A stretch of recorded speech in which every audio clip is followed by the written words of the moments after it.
Hello दोस्तों, my name is Shoaib and आज हम लोग देखने वाले हैं एसएससी एमटीएस और हवलदार का जो डीवी और मेडिकल का प्रोसेस कैसे होने वाला है।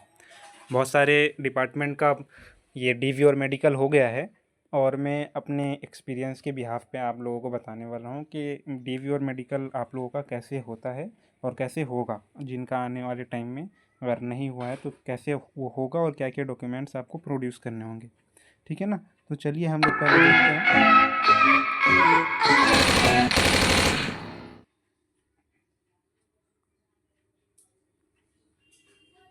तो सबसे पहले डॉक्यूमेंट वेरिफिकेशन का बात करें हम लोग अगर, तो सबसे पहले देखिए आप लोगों को ना मेल आएगा या मेल आ चुका होगा।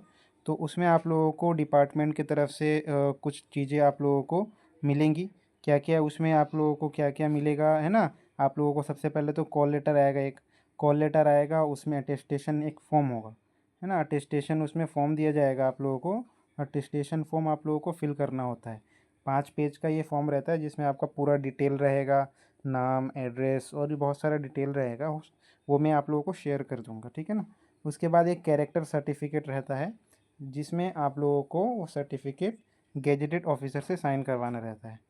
एक आइडेंटिटी सर्टिफिकेट रहेगा, ठीक है ना, जिसमें आप लोगों को ये आइडेंटिटी सर्टिफिकेट फॉर्म फिल करके एक गेजेटेड ऑफिसर या फिर अपने एमपी एमएलसी या तहसीलदार से साइन करवाना होता है। और एक मैरिटल सर्टिफिकेट स्टेटस होता है, मैरिटल स्टेटस का सर्टिफिकेट रहता है, उसको भी जमा करते हैं, है ना। आगे मैं अभी मैंने फ़ोटो लगाया है कि वो क्या क्या डॉक्यूमेंट्स लिया था मेरे से। मेरा जो है सिलेक्शन हुआ है जीएसटी डिपार्टमेंट में, तो उन्होंने क्या क्या लिया था वो मैं आगे फ़ोटो लगाया हूँ। तो उसमें समझ में आ जाएगा क्लियर आप लोगों को। सबसे पहले आप लोगों को जो भी ये आएगा, मेल आएगा, उसमें कॉल लेटर में अटेस्टेशन फॉर्म और सर्टिफिकेट जो होगा उसका 3 सेट करवा लेना है ओरिजिनल में ट्रिपलेट, ठीक है ना। या फिर कहीं कहीं पे 2 सेट भी मांगे हैं, तो वो आपको वेरी करेगा डिपार्टमेंट टू डिपार्टमेंट। उसके बाद जो है कैरेक्टर सर्टिफिकेट जैसे मैंने बताया है, वो आपको 2 डिफरेंट गेजेट ऑफिसर से साइन करवाना रहता है। पिछले साल क्या था, गेजेटेड ये कैरेक्टर सर्टिफिकेट में ना डीएम से साइन करवाने के लिए बोला था, डीएम या एसडीएम। तो लेकिन इस साल ऐसा कुछ बोला नहीं है, तो हम लोगों को ऐसा कुछ नहीं करवा कर ले गए थे, तो कोई इशू ऐसा हुआ भी नहीं, ठीक है ना। लेकिन क्या था ना, हम लोगों का जब कॉल लेटर आया था तो उसमें बोला गया था 3, लेकिन जब हम लोग डिपार्टमेंट में गए तो वहाँ पे हम लोगों से 2 ही लिया। उसके बाद क्या है, उसके बाद आप लोगों का एक आइडेंटिटी सर्टिफिकेट है ना। आइडेंटिटी सर्टिफिकेट में क्या है, उसमें आप लोगों का मेनली आपका वही अटेस्टेशन फॉर्म के ही साथ वो आता है, और उसको भी फिल करके गेजेटेड ऑफिसर या फिर आप लोगों का कोई भी एमपी एमएलए हो, आप जिस एरिया में रहते हैं, तो वैसे भी वो हो जाएगा, ठीक है ना। और इसमें क्या है, आपके डॉक्यूमेंट वेरिफिकेशन में जितना भी आपका एकेडमिक सर्टिफिकेट है, 10th का, 12th का, और जो भी हायर सेकेंडरी आपने दिया है, जो भी जैसे ग्रेजुएशन का हो गया या एमए का हो गया, तो वो सारा सर्टिफिकेट आपको वहाँ पे देना होगा। सब सर्टिफिकेट चेक होता है। और आपका जो है ना ये 10th का जो मार्कशीट है और जो 10th का सर्टिफिकेट है, ये तो नेसेसरी है, और आपका ये दोनों सही होना चाहिए, क्योंकि इसमें आपका डेट ऑफ बर्थ और इस नेम वगैरह सारा चेक होता है। इसके अलावा आधार कार्ड और पैन कार्ड भी आप लोगों से मांगा जाएगा, ठीक है ना। और इसके अलावा हम लोगों से बोला गया था 3 सेट कलर फोटोग्राफ, ये 5x7 का, ठीक है ना। ये 5x7 का जो मांगा गया था वो अटेस्टेशन फॉर्म में ये पेस्ट करने के लिए मांगा गया था, ठीक है ना। तो जितना आप लोगों से लिखा गया हो फ़ोटो का उतना ही लेकर जाना है, क्योंकि बहुत लड़के ना ये 5x7 लेकर नहीं आए थे, पासपोर्ट साइज़ फ़ोटो लेकर आए थे। तो उनको फिर वो मना कर दिया और उनको बोला आप वो 5x7 का ही लगेगा, वही लेकर आएंगे। तो ये 5x7 का जो मांगा है वो अटेस्टेशन फॉर्म पे पेस्ट करके मांगा था, और एक 4 पासपोर्ट साइज़ फ़ोटो मांगा था अलग से, वो अलग से ही लिया था हम लोगों से। इसके बाद जो है इसके बाद देखिए, उसके बाद ये मैंने ये फ़ोटो भी लगा दिया है, ऐसे ही आया था हम लोगों का वही। इसमें क्या क्या है आपका, ये इसमें देखिए अटेस्टेशन फॉर्म जैसे लिखा हुआ है अटेस्टेशन फॉर्म, तो अटेस्टेशन फॉर्म आपको खुद से फिल करना था और डॉक्यूमेंट वेरिफिकेशन में देना था। और उसके बाद मैट्रिकुलेशन का सर्टिफिकेट जो है उससे डेट ऑफ बर्थ आपका चेक होगा। एकेडमिक सर्टिफिकेट से आपका हाईएस्ट क्वालिफ़िकेशन चेक होगा। अगर कोई SC ST या OBC से फॉर्म फिल किया है किसी ने, तो उनको ओरिजिनल कास्ट सर्टिफिकेट जो NCL है या फिर SC ST का जिनका है, उनका क्रूशियल डेट से पहले होना चाहिए था। बहुत लड़कों का क्रूशियल डेट के बाद का भी था, तो एज सच कुछ इशू हुआ नहीं। जो मेरा डिपार्टमेंट था GST का, उसमें कुछ ऐसा कुछ इशू नहीं था। सब जो है सही थे, सही बंदे थे, है ना। जो ऑफिसर थे वो बहुत अच्छे थे, ऐसा कुछ ज़्यादा प्रॉब्लम हुआ नहीं किसी को। अच्छा, इसके बाद बहुत सारे लोग डिसेबिलिटीज़ का भी सर्टिफिकेट लेकर आए थे, वो जिनका था, तो वो भी प्रोड्यूस कर दिए उन्होंने, तो कोई इशू ऐसा हुआ नहीं उनका उनका भी। अगर EWS से आपने फॉर्म फिल किया तो EWS का आपका सर्टिफिकेट लगेगा। और यहाँ पे आपका वही लिखा है, कैरेक्टर सर्टिफिकेट आपका 3 मांगा था, लेकिन उन्होंने वहाँ पे लिया 2। आइडेंटिटी सर्टिफिकेट का भी सेम सीनेरियो है। अच्छा, अगर कोई पहले से ही जॉब कर रहा है सेंट्रल गवर्नमेंट या स्टेट गवर्नमेंट में या पब्लिक सेक्टर में, तो उनको NOC प्रोड्यूस करना था। हमारे साथ भी एक आए हुए थे, वो भी पब्लिक सेक्टर में थे, तो उन्होंने NOC प्रोड्यूस किया था ना। इसके बाद आपका आधार कार्ड और पैन कार्ड ये लगता है, ठीक है ना। उसके बाद देखिए, ये फॉर्म मैंने आपको यहाँ पे दिखाया है।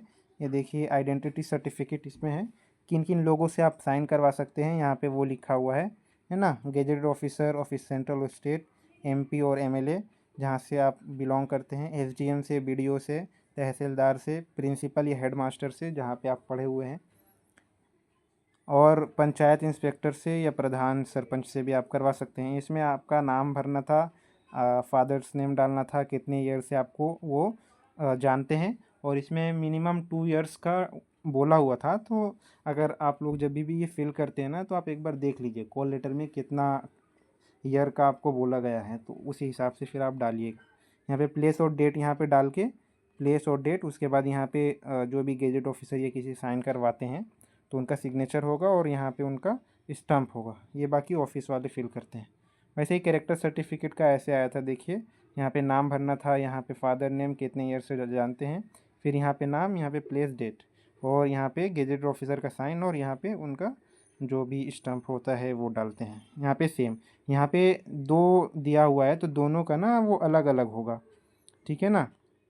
2 गेजेट ऑफिसर का दिया है, तो यहाँ पे पहला का हो गया, अगर पहला का यहाँ पे हो गया तो यहाँ पे सेकंड वाले का यहाँ पे होगा, यहाँ पे फर्स्ट का होगा और यहाँ पे सेकंड का होगा, फर्स्ट का और नीचे में सेकंड का।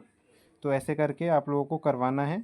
और इसका भी ना 3 सेट बोला गया था, मतलब तीनों पे 3 आपको ऐसा प्रिंट निकलवा लेना है सर्टिफिकेट का, और तीनों पे ही आपको साइन करवाना है और स्टैम्प लेना है, दोनों गेजेट ऑफिसर से, दोनों अलग अलग होंगे। और और ये जो आइडेंटिटी सर्टिफिकेट साइन करेंगे, वो ये जो कैरेक्टर सर्टिफिकेट है उनसे अलग पर्सन होने चाहिए, ठीक है ना। ऐसा नहीं कि आपने कैरेक्टर सर्टिफिकेट में भी साइन करवा लिया एक गेजेट ऑफिसर से, और सेम गेजेटेड ऑफिसर से आपने आइडेंटिटी सर्टिफिकेट में भी साइन करवा लिया, तो ऐसा नहीं हो। ये आप कोशिश करना है आपको। अगर हो जाता है तो ऐसे तो कोई इशू होगा नहीं, लेकिन आपको पहले से ही आप सही से एहतियात बरतना है, और ऐसा नहीं करना है ना, प्रिकॉशंस लेकर चलना है। इसके बाद ये एक और फॉर्म था जो मैंने बताया था, एनेक्सर 3 के नाम से ये इसको दिया था हम लोगों को, मैरिटल स्टेटस का। तो इसमें जो अपना नाम लिखना रहता है, और अगर आप मैरिड हैं तो मैरिड करना रहता है, अनमैरिड है तो अनमैरिड करना रहता है।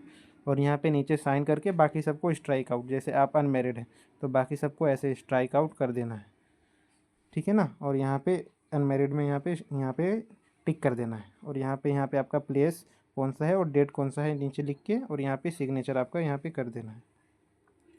इसके बाद ये हम लोगों को फॉर्म दिया था, इसके अकॉर्डिंग ही हम लोगों से सारा डॉक्यूमेंट्स मांगा था, और ऐसे ही सजा के हम लोगों को देना था। तो सबसे पहले अटेस्टेशन फॉर्म का 3 सेट हम लोगों को देना था। उसके बाद हम लोगों को बोला गया था आइडेंटिटी सर्टिफिकेट, इन आइडेंटिटी सर्टिफिकेट का 3 सेट लिया था, लेकिन 2 सेट मांगा था कैरेक्टर सर्टिफिकेट का। उसके बाद मैट्रिकुलेशंस का, और जो भी हायर स्कूल सर्टिफिकेट है, कॉलेज का, ग्रेजुएशन का, MA का, PhD का, तो उसका 2 सेट मांगा था सेल्फ अटेस्टेड करके, ठीक है ना। और 2 सेट आपको मांगा था एकेडमिक सर्टिफिकेट, और यहाँ पे रिज़ल्ट मांगा था। और SC ST OBC जिनका है उनका भी 2 सेट मांगा था, और PWD का भी 2 सेट मांगा था। और EWS का भी और एक्स सर्विसमैन का भी ऐसे ही मांगा था, ठीक है ना। और सब में जेरोक्स देना था, तो जेरोक्स पे सेल्फ अटेस्टेड सबको कल करके देना था, ठीक है ना। इसके बाद एनेक्सर 3 मैंने दिखा दिया आपको, वो एक लगा था, है ना। और 4 पासपोर्ट साइज फ़ोटोग्राफ जो पहले बोला था। उसके बाद एक फॉर्म दिया था हम लोगों को जोनल प्रेफरेंस भरने के लिए। जैसे हम लोग का मान लीजिए मेरा जोन हैदराबाद दिया हुआ है, तो हैदराबाद में 2 जोन आते हैं, एक विशाखापट्टनम और एक हैदराबाद जोन। तो उसमें हम लोगों को फिल करने के लिए दिया था कि आपको किस जोन में प्रेफरेंस डालना चाहते हैं। तो वैसे ही सब बच्चों ने, सब लड़कों ने ऐसे ही दिया, है ना। जिनका स्टेट, और इसमें रीज़न ये बोलना था कि आपको मतलब ये जोन क्यों आपको चाहिए। तो बहुत लोगों ने लिखा था कि नियरेस्ट है मेरे होम स्टेट से, और बहुत लोगों ने लिखा था लैंग्वेज वगैरह का। तो इस तरीके से ये डॉक्यूमेंट्स, पूरा डॉक्यूमेंट का पूरा चला। उसके बाद हम लोगों का नेक्स्ट डे जो है वो मेडिकल प्रोसेस हुआ। अब मेडिकल प्रोसेस दो तरीके से वो करवाते हैं। एक तो आपका बोल देंगे कि आप अपने डिस्ट्रिक्ट हॉस्पिटल में जाके मेडिकल टेस्ट करवा के वो फॉर्मेट जो आपको देंगे वो मेल पे, उस पर CMO का साइन करवा के मांगते हैं। CMO मतलब chief of medical staff officer, chief medical officer. तो इससे आप लोगों का मांगते हैं वो। या फिर वो बोलेंगे आप लोगों को कि मेडिकल हम अपने हॉस्पिटल में ही करवाएंगे अपने यहाँ पे। तो जैसे हम लोगों को बुलाया गया था, हम लोगों को वहीं पे मेडिकल हुआ DV के बाद। तो हमारा DV हो गया, DV के बाद हम लोगों को मेडिकल के लिए बोला था नेक्स्ट डे। तो हम लोग नेक्स्ट डे गए, तो सबसे पहले हमारा ना ENT का चेकअप हुआ, कान का। तो कान में पहले तो कान का चेकअप हुआ, सबका सही है नहीं। उसके बाद ऑडियोमेट्री टेस्ट हुआ, है ना, एक ईयरफोन लगा दिया कान में। उसके बाद आवाज़ साउंड चेक हो रहा था कि सही से सुनाई दे रहा है नहीं दे रहा है। ये देखिए MTS और हवलदार का जो है ना मेडिकल उतना ज़्यादा टफ होता नहीं है, लेकिन हमारा जो हुआ था ना इस बार थोड़ा सा टफ हुआ था, और कुछ बच्चों को फिर से रीमेडिकल दे दिया था। तो आप लोग प्रिपेयर होके जाइए, ऐसा नहीं कि MTS का मैं और हवलदार का पोस्ट है तो कुछ होगा नहीं। बहुत से हॉस्पिटल में हमारे साथ ही जिनका DV हुआ था उनका मेडिकल स्मूथ था, कुछ ऐसा हुआ नहीं। लेकिन हमारा जो है जिस हॉस्पिटल में था वहाँ पे थोड़ा स्ट्रिक्ट था, और पूरा प्रोसेस अच्छे से हुआ, स्ट्रिक्टली हुआ। तो आप लोग प्रिपेयर्ड होकर जाना। तो आपका पहले मेरा तो ENT का जांच हुआ कान का, और उस चेक हुआ सारा प्रॉपर है कि नहीं। उसके बाद वो रिपोर्ट जो है डिपार्टमेंट वाले वाले सर आए थे डिपार्टमेंट की तरफ से, उन्होंने ही अपने पास रखा और बाद में सबमिट किया। और जब डिपार्टमेंट आपका DV करवाएगा तो डिपार्टमेंट के ऑफिशियल्स आपके साथ रहेंगे, है ना। और उसके बाद हम लोग दूसरे हॉस्पिटल में गए, ENT अलग जगह हुआ था और दूसरे हॉस्पिटल में हमारा बाकी प्रोसेस हुआ। तो उसके बाद हम लोगों का ना ब्लड टेस्ट हुआ। देखिए ब्लड टेस्ट इतने इस ये ब्लड टेस्ट हुआ था। इसके अलावा भी हो सकता है आपका, है ना। CUB हुआ था, मतलब ये यूरिन का टेस्ट था। और CBP था, यानी पूरा ब्लड आपका चेक होता है कितना ब्लड है, हेमोग्लोबिन वगैरह। उसके बाद क्रेटीन चेक हुआ, सीरम क्रेटीन, और एक्सरे हुआ, चेस्ट का एक्सरे होता है मेनली, और ECG हुआ। और उसी हॉस्पिटल में आई टेस्ट हुआ था हमारा। ये आई टेस्ट होने के बाद उसके बाद एक मेज़रमेंट हुआ हमारा सारा, फिर से हाइट चेक हुआ, वेट चेक हुआ, चेस्ट चेक हुआ, है ना। फिर वो सारा चीज़ जो मेज़रमेंट है वो डॉक्टर कर रहे थे। और उसके बाद फिर CMO जो ऑफिसर हैं उन्होंने भी हम लोगों का पूरा चेक किया अच्छे से, और उसके बाद वहाँ पे साइन वगैरह भी हमारा करवाया, ठीक है ना। और ये सबसे पहले ना एक आभा ऐप है ऑफ गवर्नमेंट ऑफ इंडिया का, उसको डाउनलोड करवाया था हमसे और रजिस्ट्रेशन करवाया था। और उसी पे जो है ना हमारा फिर बाद में रिपोर्ट भी आया था, सारा जो हम लोगों ने करवाया था ब्लड टेस्ट और एक्सरे वगैरह। इसके बाद मैं आप लोगों को दिखाता हूँ, है ना। ये फिटनेस सर्टिफिकेट है, इसको ही फिल करना करना रहता है। सबसे पहले यहाँ पे नाम वगैरह डालना रहता है ना। यहाँ पे नाम डालेंगे, फादर नेम डालते हैं, और उसके बाद आप कौन से पोस्ट के लिए आप जा रहे हैं DV करवाने के लिए। बाकी ये सब ना डॉक्टर ही भरते हैं वहाँ पे। आपका एज कितना है देखते हैं, उसके बाद आधार कार्ड में डेट ऑफ बर्थ के हिसाब से, और उनको कितना लग रहा है आपका डेट। उसके बाद ये सारा मेज़रमेंट होता है वहाँ पे हाइट वेट का। आई वाले डॉक्टर आई चेकअप करके यहाँ पे सारा फिल करते हैं और यहाँ पे स्टाम्प ही मारते हैं। उसके बाद यहाँ पे एयर का आपका सुनने का कोई प्रॉब्लम नहीं है ना, वो चेक होता है।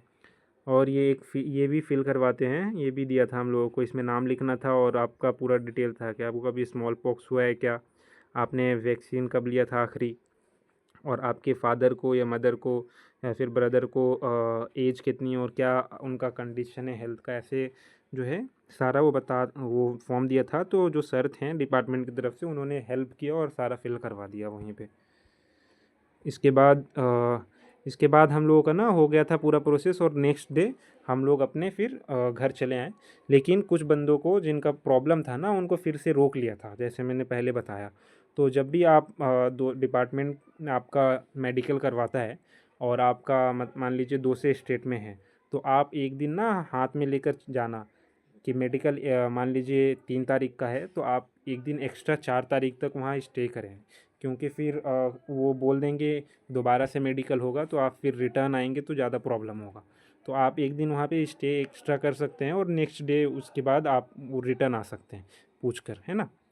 ठीक है, तो आज के लिए इतना ही। और भी कोई आप लोगों को कुछ पूछना हो, कुछ जानकारी जानना हो, या फिर और भी कोई प्रॉब्लम हो, कुछ समझ नहीं आ रहा है, तो आप पूछ सकते हैं, कमेंट में पूछ सकते हैं, या फिर टेलीग्राम पे पूछ सकते हैं, है ना। बाकी SSC MTS 2025 के लिए मैं वीडियो बनाने वाला हूँ, तो आप लोग चैनल को सब्सक्राइब कर लीजिए ताकि आप लोगों को पता चले कौन सा वीडियो कब आ रहा है ना। और आप लोग प्रिपरेशन करने में आप लोगों को काफ़ी आसानी हो, है ना। ताकि कैसे मैंने जैसे सिलेक्शन लिया है वैसे ही आप लोग भी सिलेक्शन लें, है ना। ये समझ में आएगा आप लोगों को स्ट्रेटजी किस तरीके से बनानी है आप लोगों को, वो सारा चीज़ इसी चैनल पे आप लोगों को मिल जाएगा। ठीक है ना, तब तक के लिए आप लोग सब्सक्राइब कर लीजिए और पढ़ते रहिए। ठीक है, थैंक यू।